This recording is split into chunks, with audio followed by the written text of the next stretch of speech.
This episode is brought to you by LifeLock. Not everyone is careful with your personal information, which might explain why there's a victim of identity theft every 5 seconds in the U.S. Fortunately, there's LifeLock. LifeLock monitors hundreds of millions of data points a second for threats to your identity. If your identity is stolen, a U.S.-based restoration specialist will fix it, guaranteed, or your money back. Save up to 40% your first year by visiting lifelock.com/podcast. Terms apply.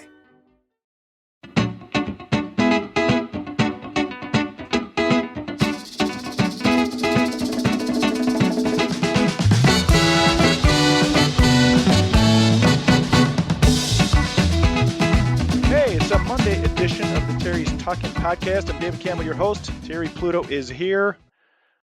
Busy day, Terry. You were down at the Cavs kind of postseason wrap-up thing with Kobe Altman, and I guess we can start with that. We also got some good Brown stuff, and I know there's a lot of Guardians to dive into after their rough weekend down in Cincinnati, but you're just back from Independence and the Cavs wrap-up press conference. What did you hear down there? What was your take on it? And we've got a bunch of emails, too, from listeners about the Cavs that we can talk about as well. So why don't you pick an email right away for the Cavs? I'll run through a few of these. Why don't we do some of those, and then we'll see what they're interested in before I talk about what I'm interested in. Okay, let's see. So I'm going to run through a few of these, and then we'll just double back. So the first one is from Chuck Laughlin from Menor. Chuck's a longtime listener. He says, "Hey, Dave and Terry, as always, love your show. Terry's talking. Here are my scribbles regarding why the Cavs lost to the Pacers. Would you agree? Regular season and Heat series led to overconfidence.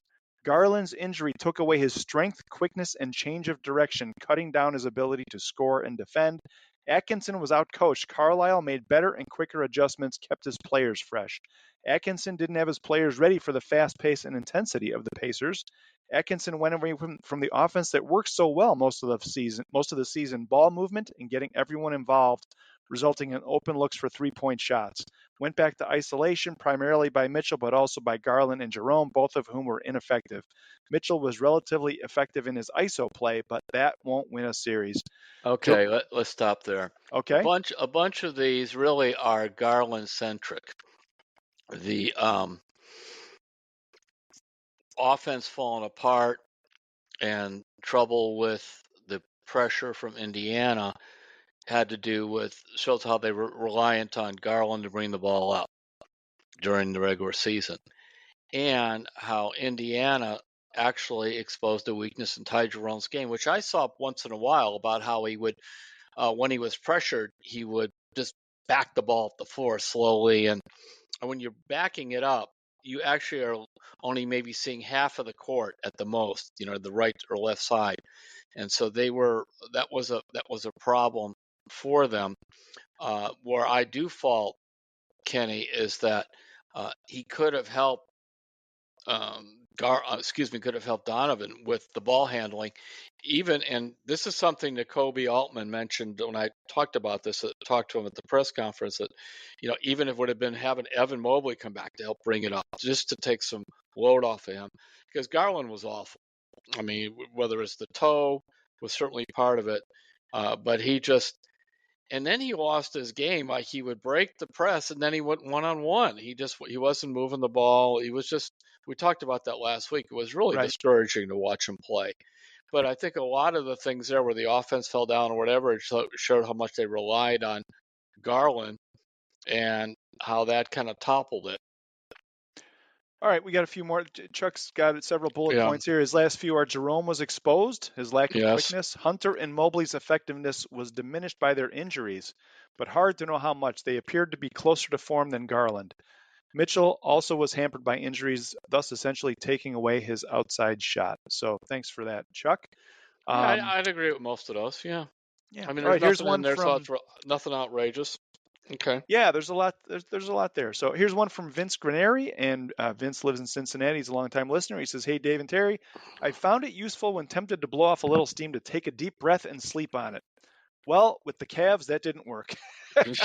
I know you are probably as frustrated as I am. Although the future is bright, a few concerns emerge. Number one, Kenny Atkinson was clearly outcoached. One of the most glaring weaknesses occurred on out-of-bounds plays after timeouts, which is something we talked about, right, Terry? Yeah. Indiana. I mean, actually, they trashed two of them. Unfortunately, the two they trashed were in the last minute of the game of game two. Um, I mean, the Which Cavs, cost because them, yeah. I heard from somebody with the Cavs on, because I took him to task on that, and I'm sure it's right because I never noticed it earlier in the season at all. I guess during the regular season they had like a 98% success rate getting the ball in bounds, uh, but it all depends. It's like, he only threw 2 home runs, all season, but he threw them in the ninth inning. I mean, it's kind of like, well, here would be the example. Last year in the playoffs, uh, during the regular season, Class A had allowed only 2 home runs the whole regular season. He allowed 3 in the playoffs. So it really jumped out. But I did fault Kenny at least on one of those out of bounds plays, which was the long pass that they threw from Strus tried to throw it to Dean Wade. That was never going to work, and they really could have done some stuff there. But anyway, so they were 98% successful during the regular season. The Class A corollary, as it's known. Correlate, yeah, right. All right. So anyway, Vince goes on. He says, Yeah. Indiana usually got a good look. Cleveland did not. Sometimes they couldn't even get the ball in bounds. This is one area where guys like Doc Rivers and Ty Lue were exceptional, and Rick Carlisle put on a clinic in this series. Second was his usual reliance on Isaac Okoro as a sixth man. Okoro cost us many points, uncharacteristic bad defense, including that stupid foul at the end of the first half, and gave us near nothing offensively. Not that anyone not named Mitchell did. And third, leaving Garland in when he was obviously hurt and not even trying tied Jerome until the 19-point lead became a big hole late in the third quarter. What did he have to lose? Jerome provided a needed spark, arguably too late to regain control of the game. Then Mitchell had his Tony Fernandez moment, missing all 3 free throws. Yeah. I say this because we all remember Tony's blunder, but few remember that his heroics earlier got us where we were in 1997. He was a borderline Golden Glove infielder, too, on that. Dare I mention the fumble where poor Ernest Biner had an awesome game until fate intervened in Denver? Leave Ernest out of it. No, we're not doing Ernest Biner. We're stopping it right there. Well, Vince wraps up. He says, I'll leave it to you two to figure out where the Cavs go from here, given their cap issues that will likely change the supporting cast. Keep up the great work. Thanks for that, Vince. Now, one of the things that messed up Okoro never would have been the sixth man, but a bunch of guys were hurt. I mean, the key subs were when they would go to the bench. Usually, Jerome would come in, and they would bring in Hunter. Those were your first two. Then after that, and then they had Wade and Okoro were usually the next two, and so that was all messed up because of that. I thought they should have pulled Garland earlier in that game where he was acting like his foot got shot off and was limping around, and just showed how Kenny had lost confidence in Jerome. It also, I think, showed too how Jerome was able to disguise that negative part of his game, because I think a lot of times he wasn't bringing the ball all the way up the court. And let's face it, Indiana had a team that is, Kenny said, it was an interesting comment. I wrote it down after the game 5. He goes, they recruited to their identity. In other words, they have all those guys like Neesmith and Nemard, and obviously you have Halliburton, but they were just very, very active, athletic, middle-sized players. I was talking to and Mike Fratello this week, and also this is something that Kobe mentioned at his press conference. The growth of Miles Turner is astounding from when he first came in to, how he plays now, and I think that's part of how the Cavaliers are relying on Evan Mobley. I'm not sure I would have said, and I'm pretty sure I got this quote right, where Kobe said, at this point, we'll go as far as Evan Mobley will take us. I think that's a lot to ask right now of him. Why? Because I'm not sure he's going to become this great all-around player that they think. And by that, I mean this guy was going to score 25 points and get all the rebounds and be the defensive player of the year and that. He could still, he's fairly close to averaging 29. I think he averaged 17 or whatever it was. But I'm not there yet. And he still was an all-star and everything else, but I just I could be wrong, but I just don't see that he's the guy that's you're going to strap the whole thing and carry him on his back. What you want to do actually is develop a team much like Indiana. Yes, Halliburton's their star, but he has this. Sometimes he has some so-so games in there, and they won anyway. They were a real team. Yeah, and I think we were talking about this a little bit last week, Terry. They're very interchangeable. Like Mm-hmm. they're very switchable, and they're able to guard different positions. I feel like the Cavs have kind of small guys, medium-sized guys, and then big guys, and they kind of fit into their own category. And there's not a lot of back in back in 1989, the Flying Illini, like that was how they were built too. It was like just a bunch of guys who looked the same, played the same, and could switch Mm-hmm. onto anybody that they needed to guard. So That's one of the thoughts that you try to get in the NBA. There's going to be everybody between 6'6" and 6'9". I don't know about that, but for a while there was some truth to that. But then they became 3-point obsessed, and it's hard to find guys at that size who could also shoot 3-pointers. Um, well, first of all, keep this in mind. Even if you're thinking about making a significant change, say trade Allen or trade Garland, if you're Kobe Altman, you're not going to in any way hint about that. There is no way. These guys are my guys basically till they're not. And you do not want any of those guys to get any sort of negative vibe. Now, I tend to think Kobe was generally telling the truth in his confidence in the core four and that. But I always keep that in the back of my mind that this is how you approach it. right. Okay, let me. We got two more here, and then Sure. we'll kind of get back to what you heard today. All right, how about that, Terry? So this next one's from David F. And again, we appreciate everybody sending these in. I think we asked Yeah. last week, like, hey, the losses just happened. Process it. Send us in your thoughts. We really got some great emails this week. David F says, thinking about what were the weaknesses of the Cavs, there's one area that no one is mentioning: the coaching of Atkinson. During the year, Indy would do a full court press, and Cleveland couldn't handle it. They mentioned at the time, no one does that anymore.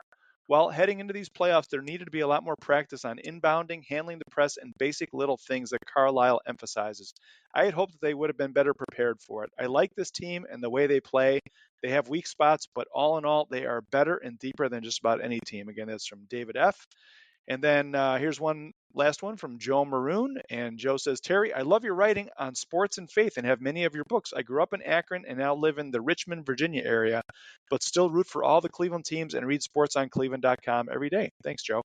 Here's my question. It appeared on TV that Kenny Atkinson stopped believing and stopped actively coaching in games 4 and 5. He was sitting on the bench most of the time the TV cameras showed him instead of being up and coaching.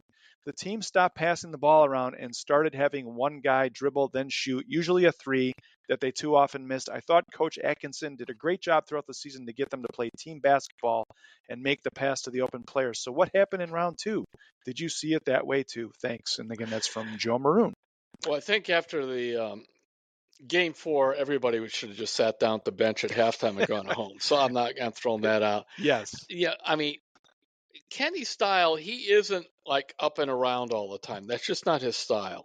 He's more there where JB's always up and JB's always on the officials and that. Atkinson in that regard reminds me more of Lenny Wilkins, was more of the, kind of you get up when you really need to, uh, rely on your assistant some. I'm not sure that had a big bearing.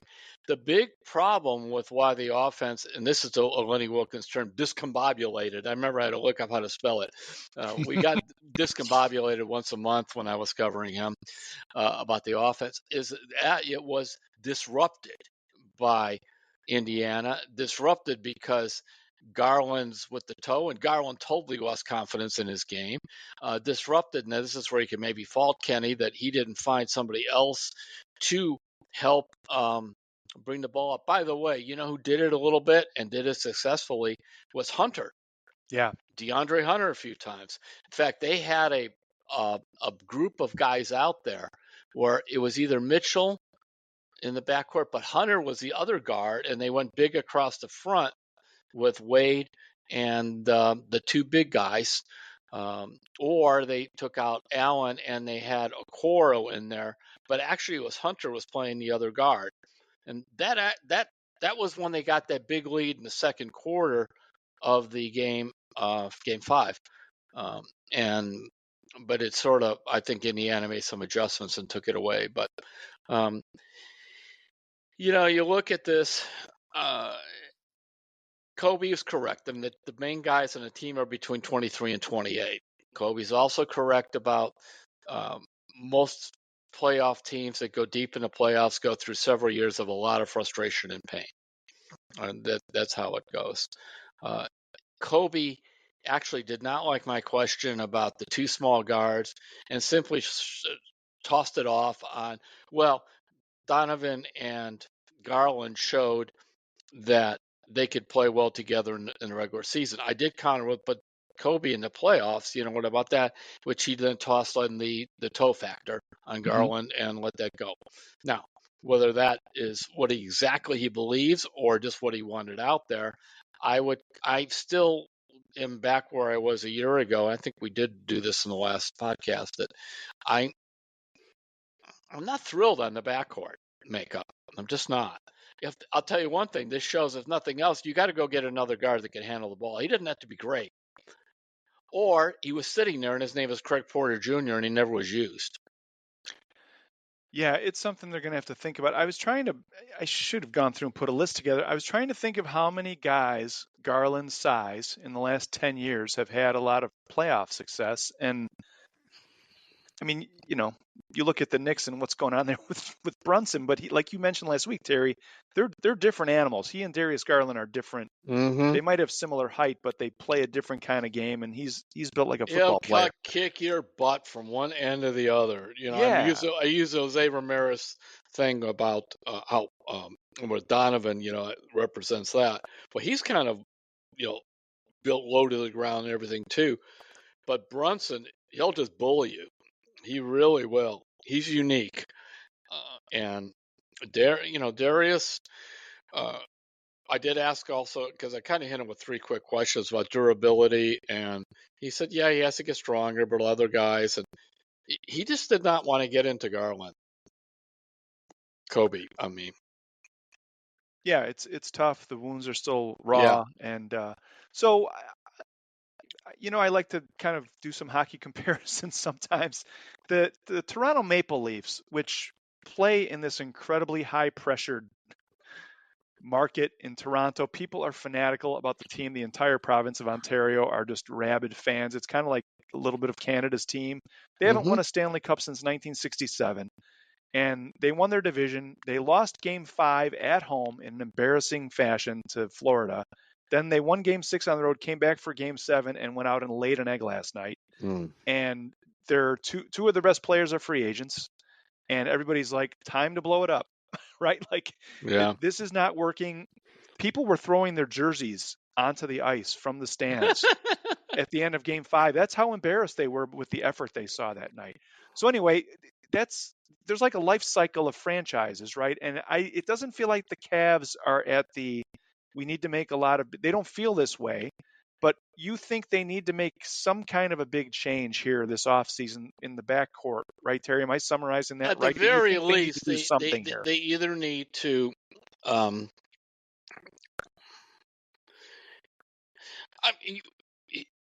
stopping because I want to put this together in my head correctly before I say it. If you trade Garland, it's got to be a significant deal. It just can't be a dump job. That's what it is, because it is hard to replace what he brings in the regular season in that. I would like to see them add a guard with some size who could play in the backcourt and maybe even play some small forward. Strus is sort of like that, but maybe somebody else just to get help with the ball handling. I just really believe that the backcourt was more of a liability in the playoffs than, you go back to the year before, and Garland had trouble there, but he was hurt then, and I know it's a hard thing for them to try to get their head around what exactly they should do with this, but I really think they are afraid.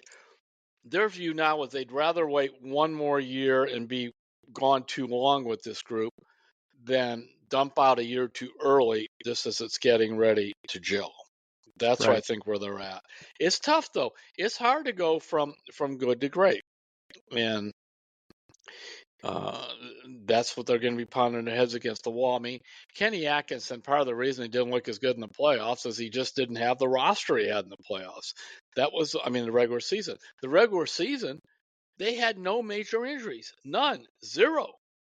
I mean, yes, some of those guys faced 72 games or whatever out of 82. Reason being, that was those designated rest. The frustrating thing for the franchise, the deep thinkers, was that they put all these minutes restrictions and games for resting to make sure you're healthy for the playoffs. Well, you were healthy for the playoffs, and then guys got hurt. Garland mashed his foot into somebody. I'm not sure exactly when that happened. Um, Mobley went up for a hook shot. After he threw it, he came down on, I think it was Miles Turner's foot or somebody's foot on top of it. Kenny was mad because he thought, well, maybe the guy was under him, but it was a basketball Should have injury. been a foul. Should have been a foul. But anyway, that But wouldn't have but it changed the wasn't. injury. Yeah, but the injury, yeah, correct. And then finally, when Hunter went to the rim, he got knocked to the floor and jammed his hand as he tried to break the fall and dislocated a thumb. So. And then one of your six man of the year candidate is totally off his game and ineffective. So Yeah.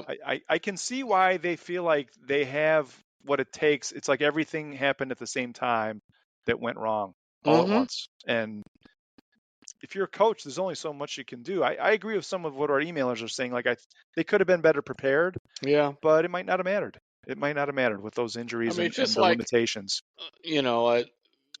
They could have played Porter more, but does that win the series? No. Some people wanted Tristan Thompson to go throw some bodies around. Well, okay, fine, but does that get the ball up the court against pressure, get the ball in bounds? No, it doesn't. Might make you feel better because he committed some fouls. But overall, actually, the Cavs did out-rebound Indiana in that series, and they actually had twice as many offensive rebounds as Indiana.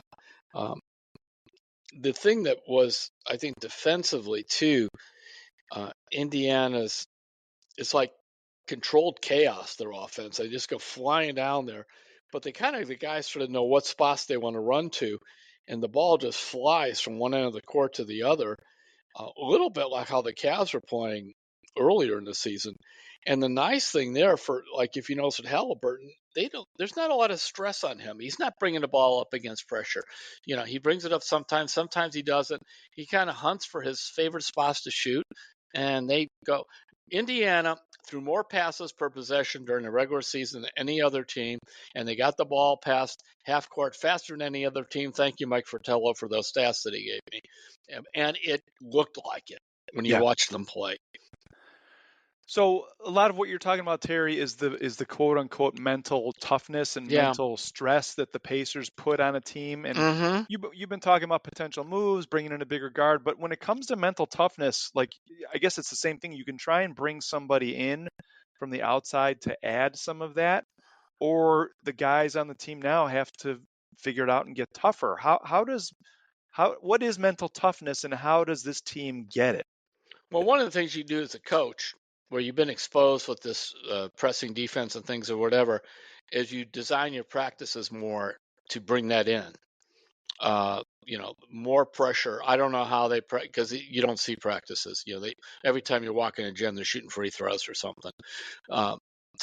To put that, I'm sure Kenny has 14,000. He's Mr. Drills. He's got all these drills and everything else to put more pressure on these guys. And by that, I mean pressure of dealing with full court press, whatever. Secondly, actually practice that more. You know what that'll do is it'll build up your endurance. And I think that was exposed, that maybe the Cavs need more endurance to handle this. Now, Indiana's unique. If they were playing the Knicks or whatever, it'd be a totally different game. You saw the scores there, just like Miami. The Cavs also, what they wanted to do was play Celtic-style basketball, where they're firing up all these threes and that. They just weren't making them, and part of it was the offense was completely disrupted by Indiana. And that was the thing that I never saw coming, that they were going to have so much trouble against pressure. And they did. Well, yeah, it's kind of like this Cavs team was built to beat Boston. And they ended up not having to play Boston. Yeah. They got something totally different, Yeah, and it nobody was sat around and said, well, we got to make sure we're ready to beat Indiana, yeah. even though Indiana went to the Final Four last year. All right. By the way, I want the Pacers to win the whole thing. Yeah, I do. that'd I be love fun, the wouldn't way it? they play. I know they knocked off Cleveland. It'd be fun to see Carlisle do it. He was sort of engaging to be around. And they play team basketball. I mean, the average NBA fan probably can't name 4 guys on the Pacers or 3. Yeah. And that's cool. If they were playing in New York, they sure would. The whole country Yes, would. they would. Well, It'd be a totally different. that's gonna be They'd be on TV every night. that's gonna be fun to see Yeah. that, because 2 contrasting styles, 2 old graybeard coaches going at it. The grumpy Tibbs and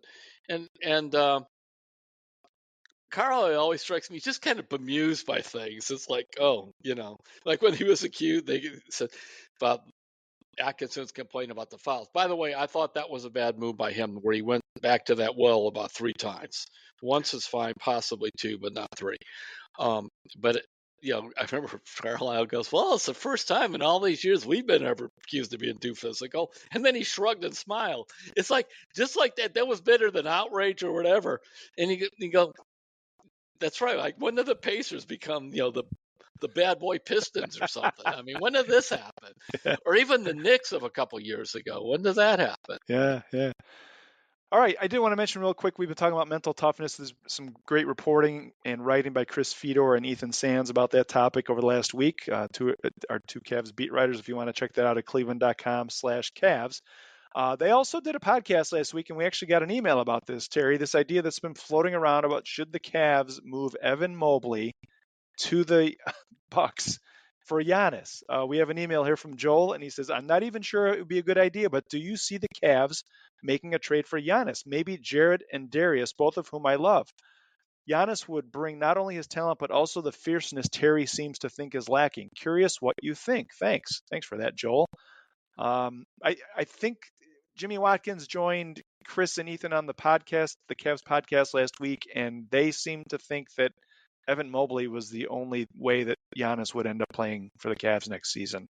I guess the idea of my trade. question was, why if I'm Milwaukee, I need draft picks, because it's like they don't have any draft picks coming up. Why do I want Darius on a max contract, and he physically has broken down the last couple of playoffs? And Jarrett's a nice player. By the way, I wrote about this for the weekend about Jarrett. First of all, do you know DeAndre Hunter makes more money than he does? Yeah, it's crazy to think about. Yeah, 5th on the team in payroll. He was the 85th highest paid player on the NBA, and he made. I mean, it's an astounding amount of money. But remember, NBA. Well, it was like a all total Guardians move, right? Like they were out ahead of the market when they traded for Jared Allen, and now they have him on a controllable contract at a very, very reasonable right price. And you had that in your column. He's going to be in the below 100 in salary next season, right? And then also I suggested, if they want to, make him into a hot Rod Williams style 6-man big man coming off the bench if they wanted to look a little differently. And you see, I know Jarrett made the one All-Star team, and everybody talks Jarrett up, but accept him for what he is. He's a pretty good big man where it's hard to find any. And I have people go, well, they ought to trade him to the Lakers. Why do I want to give him to the Lakers? For what, some, Austin Reeves or something? No, man, I'm not giving this guy away. Also, Evan Mobley, now he had an ankle injury in the playoffs, and he had a high ankle sprain the year before. I want Jarrett as depth behind Evan. And frankly, if you're going to play these small guards, you're going to need some big size underneath. I mean, you could say you got Dean Wade, but this guy's hurt all the time. It's another problem there. If anything, I wouldn't mind them picking up sort of a marginal big man from somewhere, but we shall see. Yeah. So the question, I guess, would be if the Cavs needed to give up Evan Mobley to get Giannis, would you make that trade, Terry? Giannis is 30, I think, right now, and Evan Mobley is 23. Yeah. How much does Giannis got left on his contract, too? Yeah, I'd have to look that up. Yeah. I think he just signed a couple of years ago. I'd have to think about it. Because it just kind of came out of nowhere on me. But the other trade, of course, yes, I would trade Jarrett and and Darius for Giannis. No And questions asked, right? And the GM who does that in Milwaukee should immediately be fired. So that would be that. But really, I forgot what Milwaukee's draft situation is, but it's horrendous. I mean, they went all in. Yeah, they went all in. Yeah. All right, so Giannis is signed for 3 more seasons after this one. He'll be a free agent after the 27-28 season. When in that 27-28 season, he will make almost $63 million. Oof. It goes 54, 58, and almost 63, 62.7 for 2027-28. You would have to put another high-priced player in there with. Might take Mobley and Garland. Garland, right? Yeah, Garland for sure, but Garland, yeah. Would they want to do the that? Salaries match. Yeah, I don't know.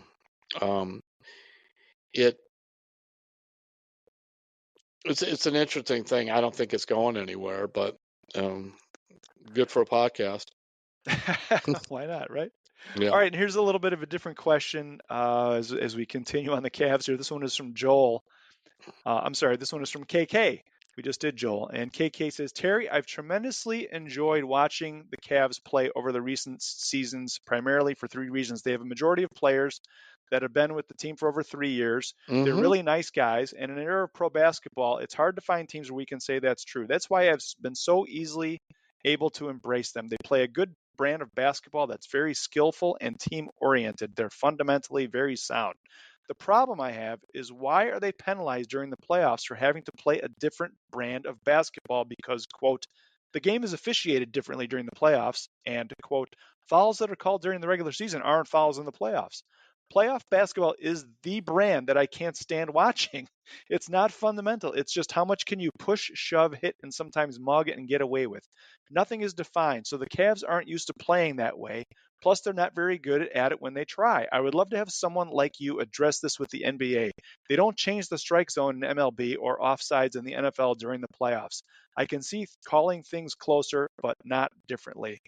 And that, again, is from KK. So what do you think of that, Terry? The playoff officiating. All right. I was talking to Mike Fratello while driving to the press conference, and he said to me, did you watch Denver and OKC? I said I turned it on. Roberta and I went out to eat and then some other stuff and turned it on, and it was a blowout in the third quarter.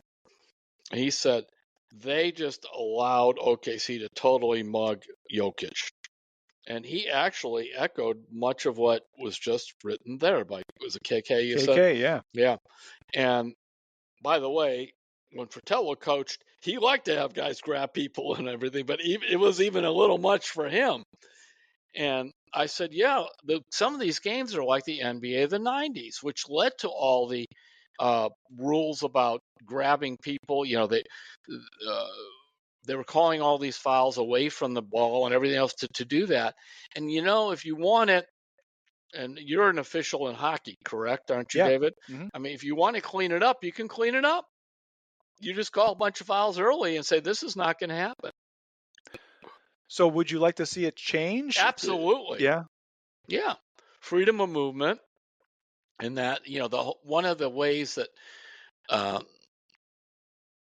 that they hope to clean up some of the action under the rim was, you know, to the 5, quote unquote, 5 out, shooting a lot of 3-pointers to create that.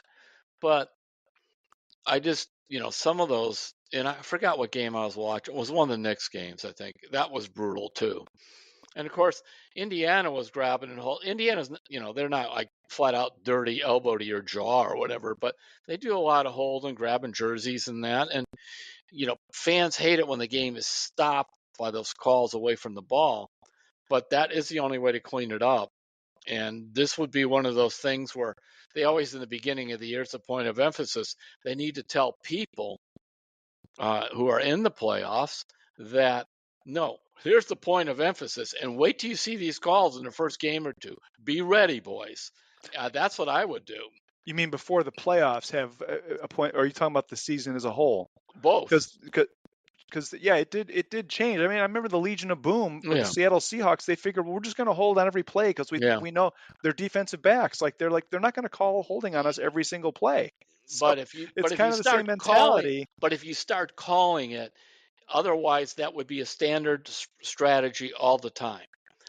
If you call a couple early and To set the tone. in that But first game or two, I don't know. That's the only thing I could think to do. so I guess going back to my question, to KK's question, I would follow with, if the Cavs are playing one way in the regular season and this is the way the playoffs are going to be, do they need to change the way they're playing? I guess that's the big question I from KK's suppose, email. but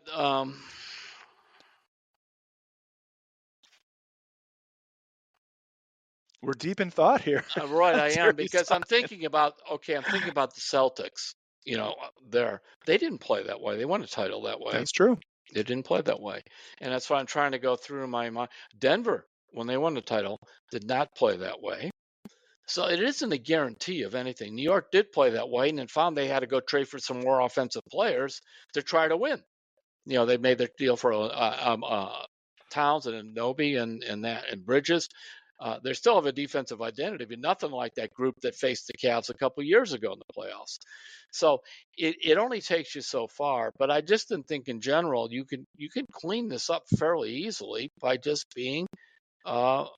I'm sticking to this point, and this is what it is. I'm serious. If I were Silver, I would say you would be telling the teams this, but I would even announce it for the playoffs. I want to see more freedom of movement, and I want to see regular season basketball, see it called that way. And you start going the other way, you're going to hear a lot of whistles. The games are not going to be fun to watch till you get back to playing games that are fun to watch. Yeah, we're going to have 40 fouls called in the first quarter otherwise. Yeah.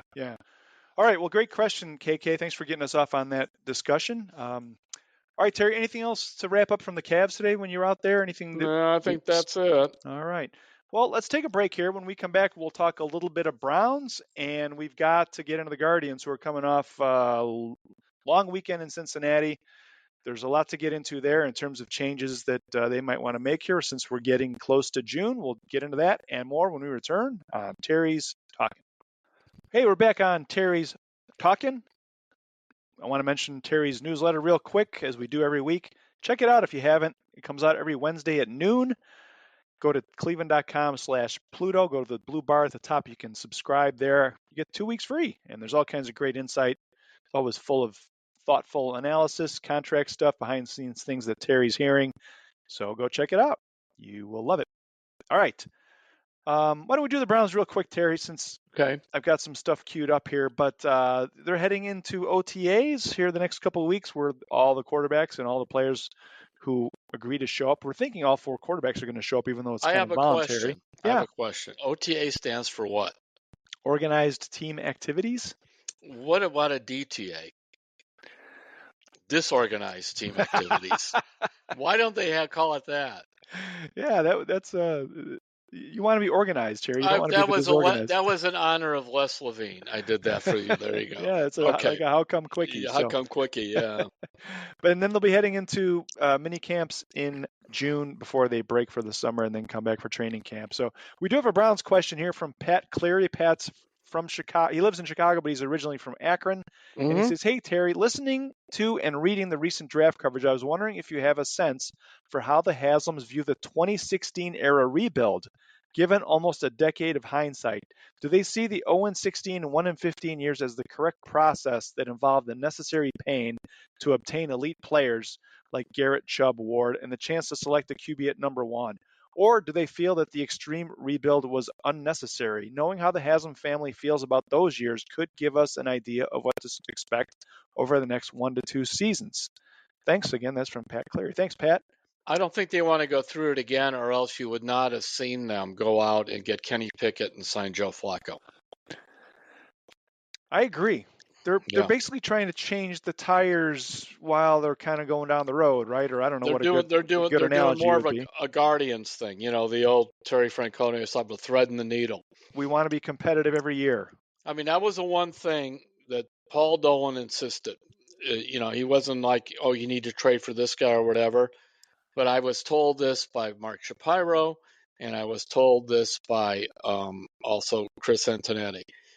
Paul Dolan said, we are not setting out to lose 100 games. I am not inflicting that on my customers and my fans. I don't want to see it. You're not doing it. And I think you go back and you look at they actually were 4-44 in that era, 14 or 15, 16, 17, whatever, that 3-year era there. Yeah. And what did it get him? Now, got him Garland. Garrett. Excuse me. You don't want to draft. If you're in football, you really don't want to draft Darius Garland. I would not suggest that. But they got Garrett. They got Garrett. You got Baker. You got Denzel Ward.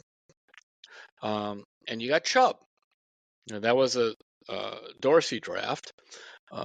You missed on some guys, and you look back and say, all right,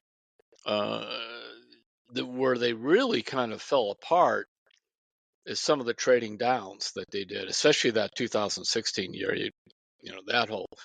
They went from like number 2 to, I forgot where they took to 15, I think it was, when they took the kid from Baylor, the receiver whose name escapes me at the moment. Corey Coleman, the great Corey Coleman. That's why my name escapes me, because it should.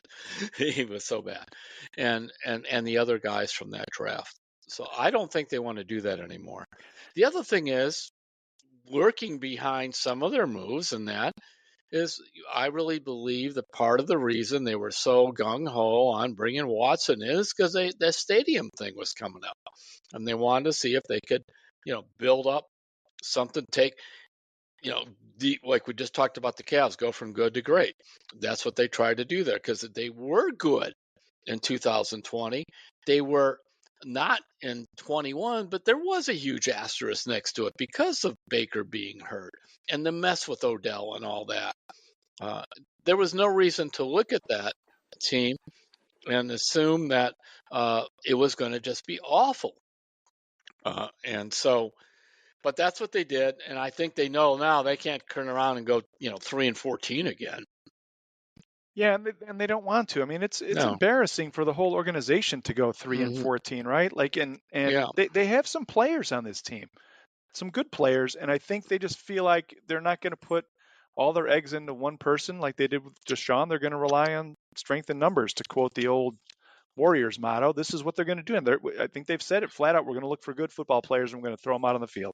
And also, like when I wrote about over the weekend about what I heard about the draft, and we talked about a lot of it first before it went in print, was they would say, Andrew Berry and his front office, that, okay, quarterback is the most important position on the field.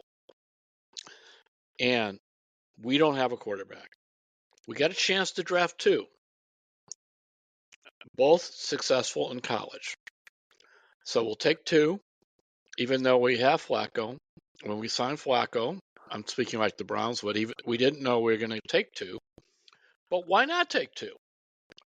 So let's just do it. Because odds are this franchise plays 3 every year anyway, or more. Yeah, most teams do now. Geez, with the injuries and everything. So why not? And see what you got.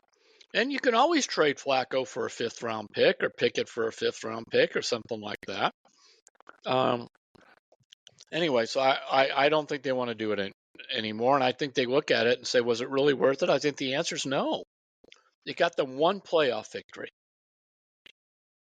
Yeah, and it's ancient history now. I think the plan is we're going to try to start winning. We've got our GM and our coach signed for another few years, and let's see what they can do.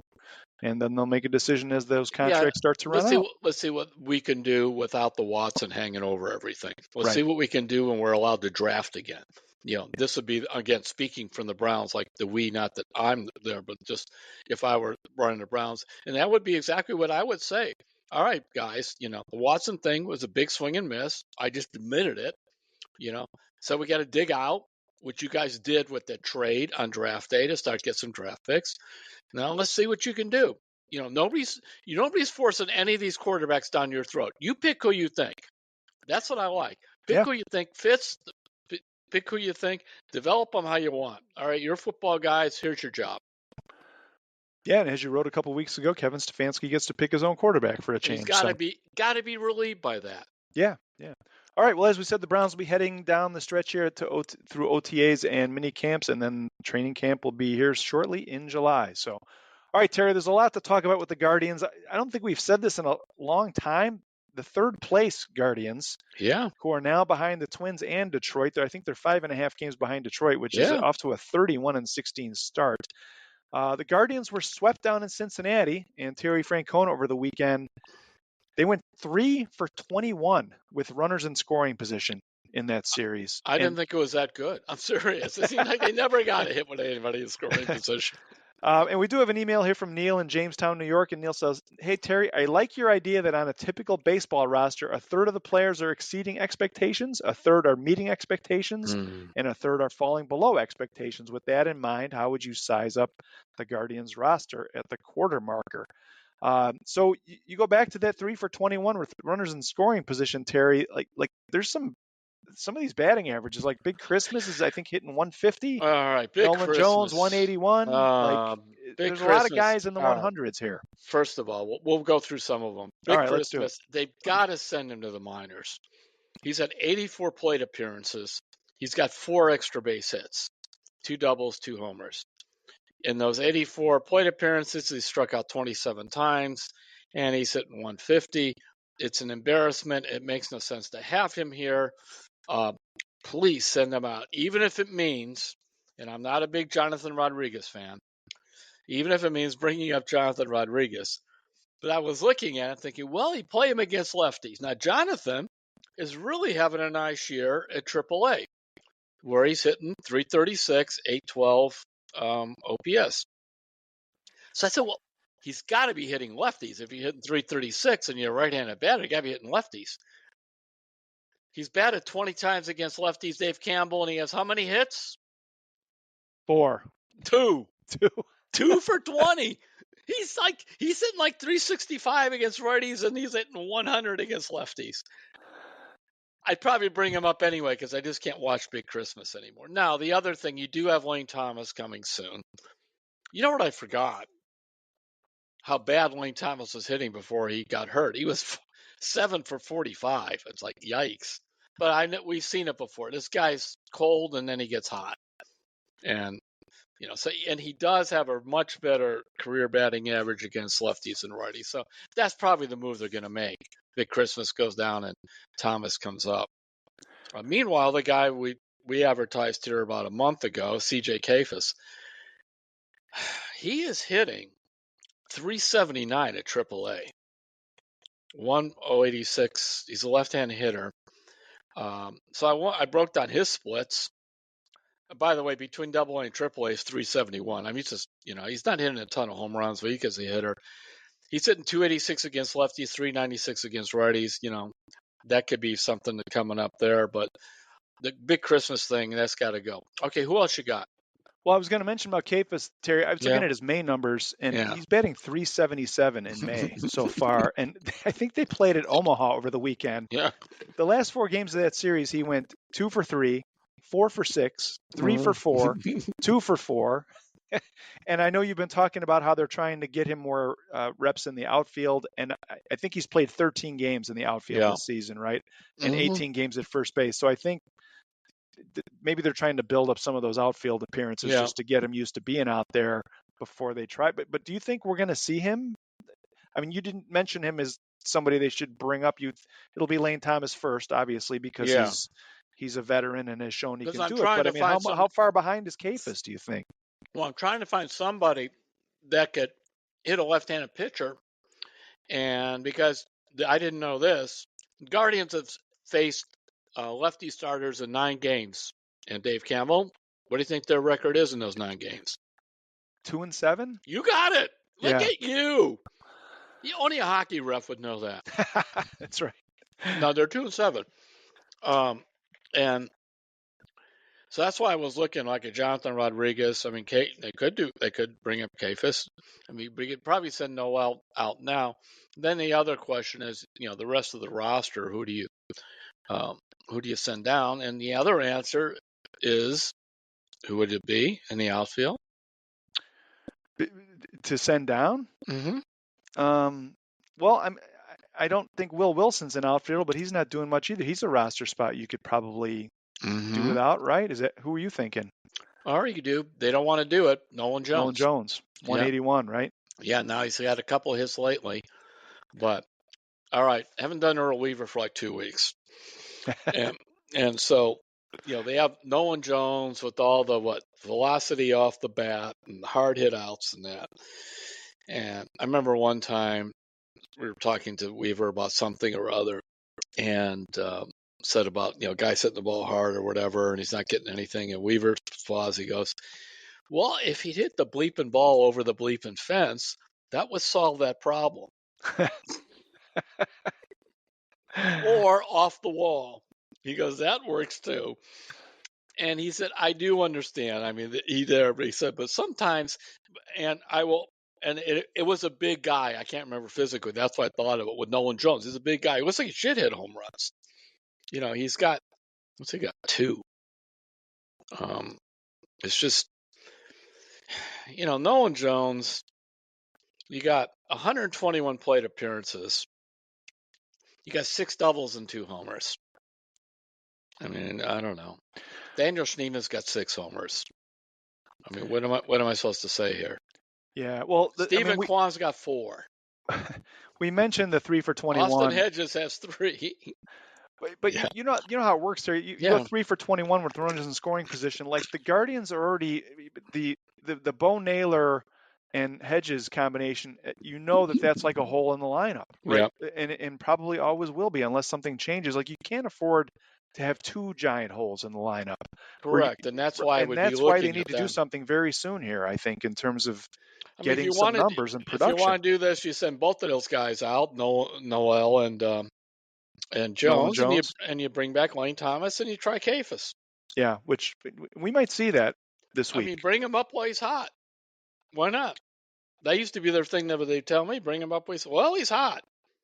I mean, I was interested in Rodriguez till I saw 2 for 20 against lefties. I mean, I'd have to look to see what he hit last year, but yikes. All right. Okay. Anything else on the Guardians you want to get into, minor leaguers or other? A couple of things here. When you look at the team, you see that I was looking at like where do they rank in different situations, and like in OPS they're 22nd, and a batting average they're 23rd, and runs scored they're 21st, which means they're in the bottom third in all those categories. And the pitching, and this is unusual, but it's been a problem all year. Usually the Guardians are near the best in not walking guys. They're 22nd in walks. Here's a big thing too. Actually, when you break all this down, you're surprised they're 25 and 21. I may add. The relievers, you remember last year they had ERA like 2.7 or something. It's 4.06, which is 18th, and the starters are 4.21. They're still winning 1-run games. They're 8-3, but really that tells you somehow that there's kind of their record of being 4 games under right now is sort of soft. And if you go like who's playing well, Jose's back.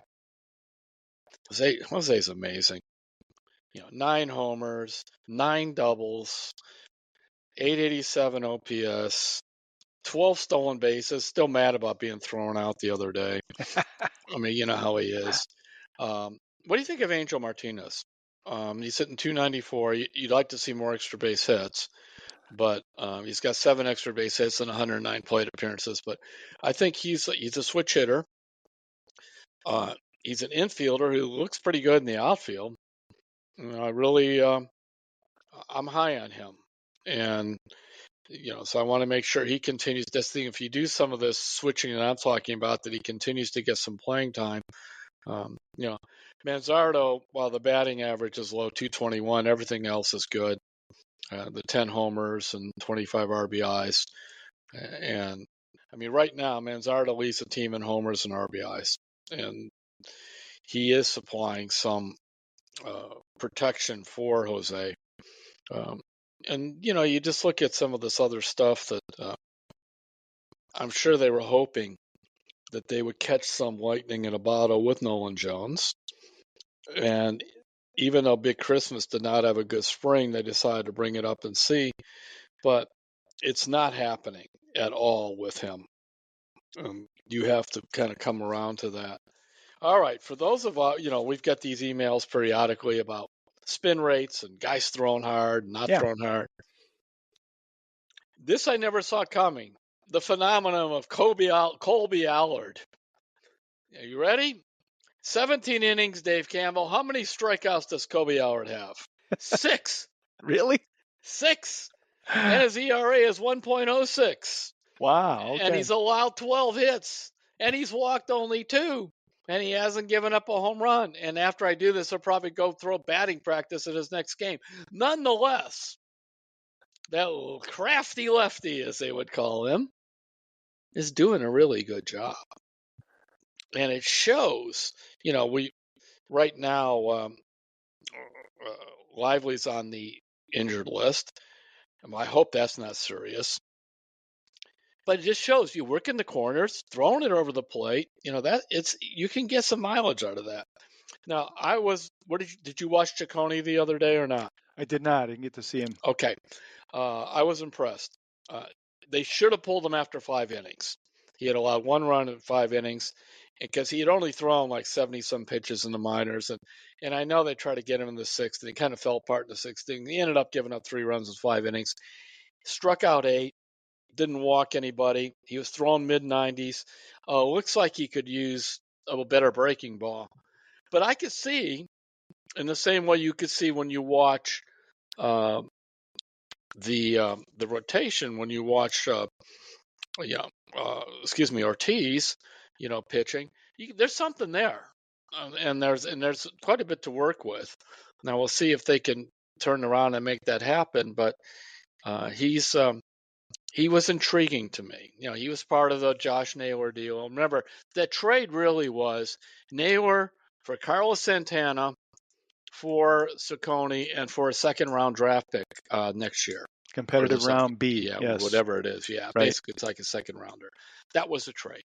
And because they were convinced, now Naylor's having a nice year. Last I looked, he was hitting like 306 and whatever for Arizona.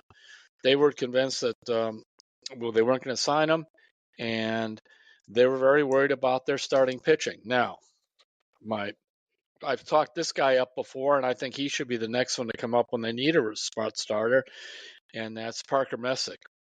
We talked about him in spring training. 2-1 and with a 2.63 ERA at Columbus. He's really a polished pitcher. He was the ACC Pitcher of the Year, I think, at Florida State or Florida, I forgot which. So that would have been SEC, one of those big-time schools. And I just love the way he's changed his speeds, polished college pitcher. I'm high on him. Yeah, and to just build on that, I think in a couple months, Terry, we might see a different looking the rotation right now is what, like Bybee, Ortiz, I guess Ciccone would be in there, Williams and Allen, and we heard the other day from the Guardians that Shane Bieber is rehabbing, coming back from his Tommy John surgery from last April. I think I have this quote from Carl Willis here. I know Shane's live batting practice sessions have been really good. We saw his fastball at 92 to 94 miles an hour in live BP, so he continues to move forward. He hasn't had any issues. The next steps are very soon, and it sounds like he's going to be pitching some minor league innings, maybe within the next month. So good. That's good. I love Bieber, and they got to tell Bieber what Terry Francona would tell Bieber. I don't care if you're throwing 92 miles an hour. Get people out. I don't care. I don't want to hear anything about I got to get the fastball back up. And as the old nattering nabobs, the negativism in the media started. I never thought it's quotes. I think it was Spiro Agnew or one of those people in my life. Start talking about your velocity. Show me your run average, which was like 2.9 that year that he did that. I have to watch him coming up closer. Let's try to do this too, David. Tanner Bybee, in 51 innings, he's only struck out 35, and he's allowed 11 homers. I don't know if we need to do a little work on that. Some of the velocity stuff. Something's going on there. He's walked 17, so the problem, that's one every 3 innings. That's fine. That's not a problem. He's not giving up a ton of hits, but the hits he's given up are going over the fence, and that's a concern. All To right. see that, and then finally, they are trying to send Will Benson to the Hall of Fame with Pete Rose. I figured that out. That's why they kept throwing him these crappy, slow breaking balls. And I give Rick Manning right away jumped on it because Will's dropped his hands down. He's got this whole new batting stance because, he's always been a big, strong guy with a ton of strikeouts. And right away, Manning says, just throw the guy up around the fastball, up around the letter. He won't hit it. But no, they kept throwing this low breaking ball stuff, and Will's a big, strong guy. By the way, great person, too. He's just a terrific guy in a lot of areas. I'm happy for him on that. But gone. Four home runs? Yeah, and I think your point about him, being a former first-round pick of the Guardians, like a lot of guys would have been like, yeah, I was glad to stick it to them. They gave up on me too soon, and he was just like, yeah, I don't care. It's just another game. Like, it's fine. I know some guys over there, and whoever it is, I'm going to try and hit home runs. By the way, Tito, he threw his closer 3 straight days. I'm not saying that he acted like it was any other series, but he acted like it was not any other series when you throw your closer 3 straight days. I think he was glad they with the sweep. He was. I think he also wanted to show the old man still has a little juice in him, and he's something special. I'm glad to see him back. And you know what is going to happen with the Reds? Start slow, finish strong. The Tito formulas, they'll probably end up being in contention for something or other, a playoff thing. And baseball is just more fun when he's in it. It really is. He is. So, all right, that's my Guardians report. All right. Well, Terry, not to over dramatize here, but the Guardians have 3 games against the Twins tonight, starting Monday. I think Logan Allen's pitching tonight, Tuesday and Wednesday, and this 4-game series they have coming up in Detroit this upcoming weekend. Yep. Like I love it. Yeah, it's going to be fun, but like good. they've got to split that, right? Because you don't want to be 10 games out going into June. That's it's doable to come back from that, obviously, but it's not a good spot to be in. They've got to find a way to stay in the hunt here. Because see, Detroit's doing this year what the Guardians did last year, bolted out in front of the pack, and you could see the Tigers are building a really good team finally after all those years of losing and high picks. So I'm with you. I don't want to see them. What they got? 3 in Minnesota or 4 at Minnesota? 3 in Minnesota and then 4 at Detroit. Okay. I don't want to see them go 2-5 in that. Something like that. No. You got to at least come out of like 4-3. The season doesn't end, but also you want to start building some momentum. The division is real. It's good. They proved it last year. It was not a fluke. You don't win rounds and playoff series and everything else like the division did last year. Yeah, and I do wonder if we're going to see a couple of moves here before the Detroit series. I think so. I just made 2 of them. Let's see if they do what I did. All right, and then after that Detroit series, the Guardians are back home, and they have a homestand against the Dodgers and the Angels, boy. So that'll be fun. So in other words, the next 4 teams they play, only the Angels are no good. Yeah. So and the other ones are really good. I did not anticipate the Twins bolting out like they did too. I did not see that coming. I didn't know the Tigers were they 31-16. I didn't know that, but you could tell last year that they were good. The Tigers they're coming. Good manager too. Yeah, they are, and that was such a fun series. I made to cover that. I went up to Detroit for those games there, and they were just great games. And I love it when the Tigers and Tribe are, Guardians are good. I was going to go back to their Tribe days, and maybe my soft spot for Detroit is because when I was a kid, and I wonder if anybody else out there listening did this, when you couldn't, this is like the 60s or whatever, you could get the Tigers and WJR out of Detroit, the great voice of the Great Lakes with Ernie Harwell 760 AM. I don't think they're on that station anymore. And was like, 1100 out of Cleveland. You could get that all over the Midwest. And as a kid, I would listen to those Tiger games, like when Cleveland wasn't playing or whatever. And I got to be like that. The Tigers are sort of my second favorite team. Yeah, and it was fun it was like old time baseball because a lot of the days it was day games. So it was a lot of day games. It kind of reminded you of the old days when they would play playoffs in the World Series or during one the day. of those teams that you playing, on the West Coast, and you kind of late at night you sneak your radio in. And I loved Al Kaline and Norm Cash. Those are two of my favorite Tiger players. And but again, it goes back to baseball and the radio on that. And this is a discussion I was having with, I think it was Tom Hamilton or Rosie, one or the other. For all the changes in the way things are broadcast, baseball and the radio is still essentially the same. They got a lot more commercials in there. If it's still ball one, gee, it's a sunny day, the wind's blowing out. Oh, here come the storm clouds. I wonder if he's going to bunt in this. It's the same. They do it the same way. TV, they got all these graphics and people on the sidelines and everything else. But baseball, it's, one guy telling you about the game, and maybe the other guy comes in and says something, maybe he doesn't. And I love the simplicity of that. Yeah. All right. I think that might do it for today's podcast. Terry, anything else you wanted to mention before we wrap it up? No, we did Earl Weaver. We did the Detroit Tigers on the radio. What else do you want? You want Earl Weaver segment music, yeah, right? you want to break a slump, hit the ball over the wall.